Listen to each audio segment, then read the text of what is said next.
Hello, আসসালামু আলাইকুম। সবাই কেমন আছেন? আজকে আমাদের সিলেটের খুবই অবস্থা খারাপ, ভয়াবহ অবস্থা।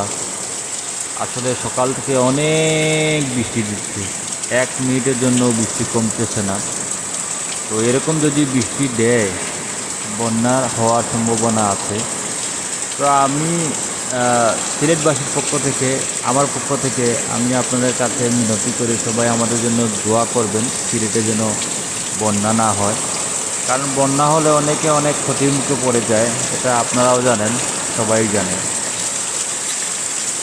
আর আল্লাহর রহমতের বৃষ্টি, কিছু করার নাই, মহান আল্লাহ তাআলার সৃষ্টি সব কিছু। তারপরেও আমরা দোয়া করি যেন আমরা কেউ কোনো ক্ষতির মুখে যেন না পড়ি এই বৃষ্টির কারণে। অনেকের জন্য বৃষ্টি ভালো, অনেকের জন্য খারাপ, অনেকের জন্য খুশি।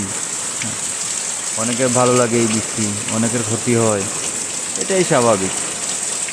তো ধন্যবাদ, সবাই ভালো থাকবেন আর দোয়া করবেন আমাদের জন্য, সিলেটবাসীর জন্য। আল্লাহ হাফিজ, সালামু আলাইকুম।